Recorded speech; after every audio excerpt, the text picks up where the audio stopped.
मुख्यमंत्री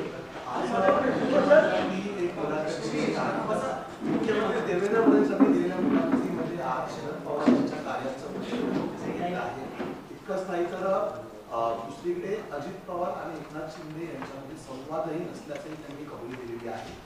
याबद्दल त्यांनी दिलगिरी व्यक्त केली आहे. कशा प्रकारे बघताय दोन्ही? नाही, मी एकतर माननीय मुख्यमंत्री महोदयांची पत्रकार परिषद किंवा त्यांची मुलाखत काही पाहिलेली नाही किंवा ऐकलेली नाही, कारण मी सकाळपासून माझ्या 10 तारखेला वर्धापन दिनाच्या कार्यक्रमाच्या तयारीच्या व्यवस्थेमध्ये त्या ठिकाणी होतो. आदरणीय पवारसाहेब गेले 60 वर्ष महाराष्ट्राच्या देशाच्या राजकारणामध्ये 4 वेळेला राज्याचं मुख्यमंत्रीपद, राज्याचा राज्यमंत्री, कृषी मंत्री, संघटनेमध्ये त्यांनी त्या कालावधीमध्ये केलेलं काम, केंद्रीय मंत्रिमंडळामध्ये 10 वर्ष कृषी मंत्री किंवा संरक्षण मंत्री यांना त्यांनी केलेलं काम, याच्याबद्दल कोणाच्या मनामध्ये काही वेगळा प्रवाद असण्याचं काही कारण नव्हतंच.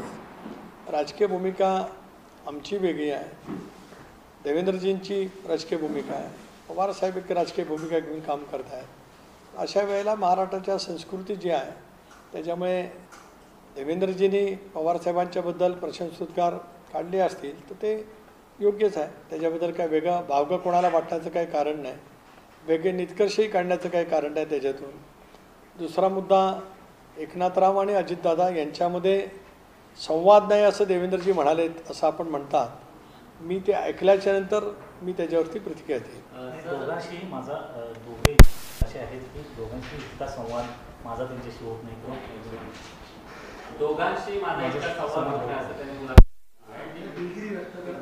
नाही, मला कॉन्टेक्स्ट काय ते कळल्याशिवाय मी कसं म्हणू. एक तर कसं आहे की दोन्ही उपमुख्यमंत्री आहेत, मुख्यमंत्री आणि दोन्ही उपमुख्यमंत्री आज राज्याचं प्रभावीपणाने नेतृत्व करत आहेत.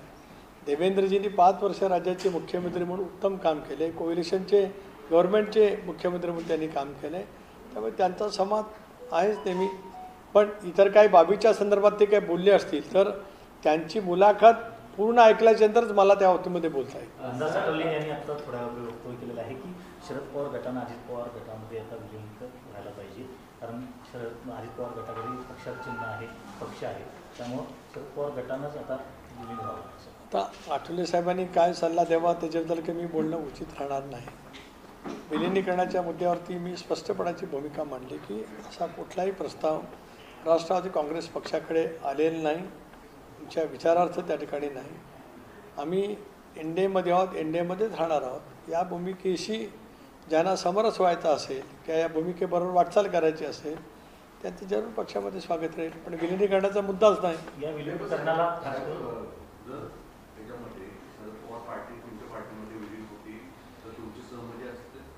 नाही, पण तसा मुद्दाच नाही, प्रस्तावच नाही. तर जे कशात नाहीच, आज ज्या गोष्टीची चर्चाच आज आमच्या स्तरावरती अस्तित्वात नाही त्याबद्दल भाष्य करण्यात काय अर्थ आहे.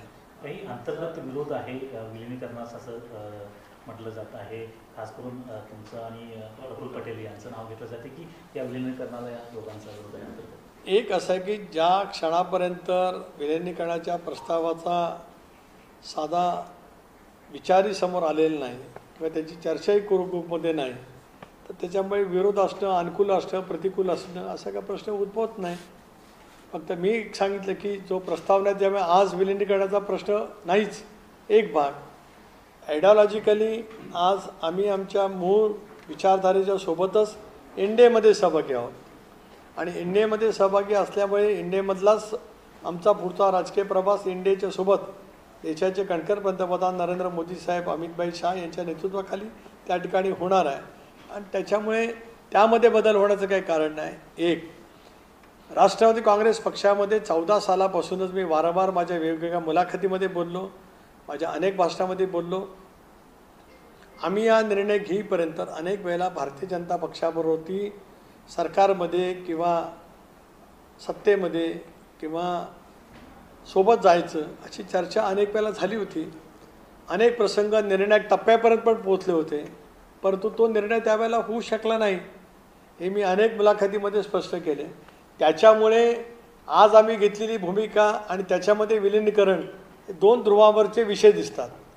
त्यामुळे माझा विरोध, प्रफुल्लभाईंचा विरोध हा मुद्दा त्याच्यामध्ये नाहीच आहे. मूळ मुद्दा माझा आपल्याला प्रश्न आहे की असा प्रस्ताव कुठं आहे याची तुम्ही मला माहिती सांगितली तर मी दुर्बीण लावून शोध घेईन. नाही, जर शरद पवार गट जर शरद पवार गट एनडीएमध्ये सामील होण्यासाठी सहभागी असेल आणि तुमच्या पक्षात विलीन होणार असेल तर तुम्ही सकारात्मक आहात. दोन भाग तुम्ही भिन्न बोलता. एनडीएमध्ये सहभागी होणं आणि विलीनीकरण बघा किती फरक आहे. नाही नाही नाही नाही नाही नाही नाही नाही मी त्यांच्या प्रश्नावरती बोलतोय. त्यांच्या प्रश्नावरती बोलताना त्यांनी मला प्रश्न असा विचारला. हा करा म्हणजे आपले प्रश्न चुकू शकतात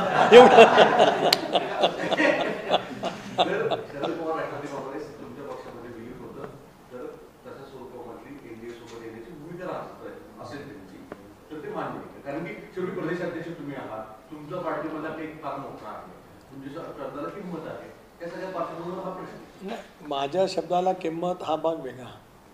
एनडीएमध्ये सहभागी होण्याचा निर्णय आमचा कलेक्टिव्ह निर्णय होता. अजितदादा, प्रफुल्लभाई, छगन भुजबळ, दिलीप वळसे, हसन मुश्रीफ, सुनील तटकरे, धनंजय मुंडे आम्ही सर्वांनी कलेक्टिव्हली घेतला. आमदारांची साथ मिळाली, राज्यातल्या जनतेची साथ मोठ्या प्रमाणावरती मिळाली आणि त्याच्यामुळे लोकसभेच्या नंतर तर आम्ही आपल्या कोणाच्या खिसगणतीत नव्हतोच.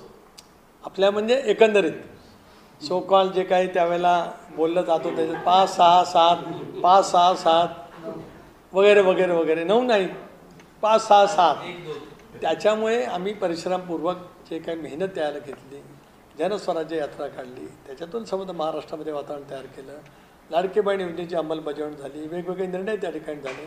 पक्ष म्हणून प्रामाणिकपणाची भूमिका जनतेमध्ये पोचवली आणि आम्ही शिवशाहू फुले आंबेडकरांच्या विचारापासून तसोबर दूर नाही.